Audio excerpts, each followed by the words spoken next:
Hello, once again. Welcome to my channel. For those who don't know me, I'm Wangui Muithaki. Today, I would like to talk about personal finance and investing. This is something that quite affects everyone, young, old, male, female. We all are affected by this thing called finances. So I'll share a few pointers, and I hope this gets to help someone. Number one, a budgeting plan. You need to create a budget and you need to be strict and stick to that budget. A lot of people, they have a budget, but they actually don't follow the budget. So you find like there's a lot of impulse buying. There's a lot of, you end up spending more than actually what you were meant to spend. Or you find that you overspending, overindulging, just because you feel like you can. Some people feel like, it's my money. I can do whatever it is that I want to do with it. But money is very slippery. It's like a river. It's always flowing. So if you're not careful and you don't put some for another day, as you know, the way they say it, kitakuramba. Point number 2, investing. There's so many ways you can invest your money. You can invest your money in stocks and bonds. You can invest your money in real estate, mutual funds, But above all this, consider risk management and high return, low returns. There's a wide range of ways in which you can invest, even in rates. Just find something that suits you. Talk to your financial advisor. If you don't have, try and get one, and then find somewhere which you feel comfortable, and invest your money in a place where you feel like you have enough information that makes you feel comfortable in that. Investment is good because unlike saving, investment, there's ways you can, your money is not just sleeping. There's places you can invest, and if the money has compounding effect, which means your money is giving birth to more money, which is what we all need in our finances. We need more money. And like saving, where you put your money aside and it's being eaten by inflation and stuff like that. Point number 3 is side hustles, passive income. Create several streams of income, not just have one. Like you're employed and you're just satisfied, or you have a business and that's it. No, always try and look for ways of generating more income. If whatever you're doing takes lots of your time, that means it's an active source of income. So you can try and find something passive where you don't really need to be present for you to make money. Of which most of those things you can do, like in investment. You just put your money into something and the money gets to make more money for you. So you can have several streams of passive income, which can be a good, it's a plus for your accounts, for your pocket. We all want big pockets, yeah? Point number 5, debt management. If you have debt, please manage it. Most of the times when you have debt or we take loans, they come with interest. And if you assume, like when you're supposed to pay debt or a loan, you don't pay it, there's a price you pay for that.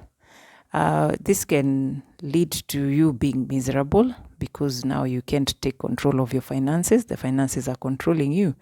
This is not a good sign. There's good debt and bad debt. If it's a good debt, well, you're safe. And it means you're doing what is supposed to be done. Bad debt, on the other hand, is not it's not a good thing. I would not wish that for anyone.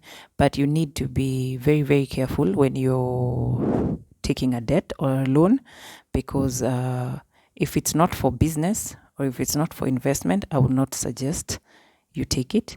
Don't take debt or loans to go and fund your lifestyle or your lavish lifestyle things, like your fancy car, your fancy house, your fancy clothes, branded, whatever, You don't need all that, So, and if already you have debt, try and figure a way, as I said earlier, make a budget, break down how you're going to be paying for this debt so you can become free of it, and then you can start enjoying life as you should.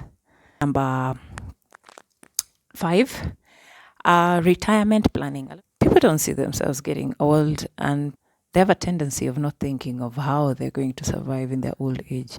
Some people are smart enough, they plan for it. Some people are employed, they have like a retirement package they'll receive after all that. But who's to promise you, nobody's promised tomorrow. Anything can happen, you can get fired, or I don't know, things happen when you least expect them. So always have a plan, and the earlier you plan yourself, the earlier you can retire, So retirement planning is you preparing yourself for the future. Right now, when you're young, you have the energy, you have the time, you don't have the money. When you're old, you don't have the energy, you really need the money. That helps solving so many problems. A lot of people don't plan for that, and then they end up becoming a burden to the society, and they end up becoming a burden to their children, which is not good at all. We need to break that cycle of burdening our children or the next of kin with us taking care of us after we retire.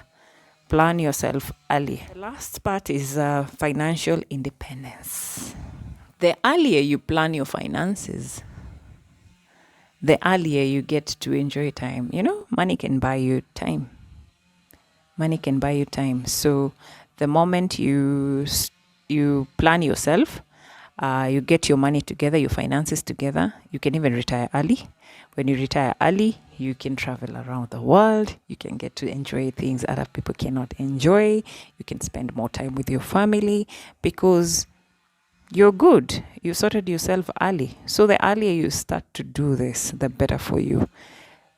Always look forward for that financial independence. Be independent. The same way you want to be independent in other things, strive for financial independence. The last tip I can give you is don't fall into the trap of consumerism. Consumerism simply just targets your money. That's why you see adverts all over the place. When you leave the house, there's an advert for something. When you're at home, you're watching TV, there's an advert for something. They are targeting your money. You need to have self-control with a budget that can help you. If you don't have a budget, you will end up spending lots of money on things that you really don't need. Once in a while, yes, it's good to go out of your budget if you're buying someone a gift, but you need to be comfortable. You need to plan like the amount of money you need to spend on that gift. Other than that, you need to really stick to your budget, avoid consumerism, buy things that you only need, and that will really help with your financial growth. You will go from 0 to 100 very quick, but you have to be very principled, and you have to be very strict with yourself and with your money. Well, that's it for today. Thank you for watching. Please like and subscribe so that you can see more videos once we upload them. And I hope to see you next time.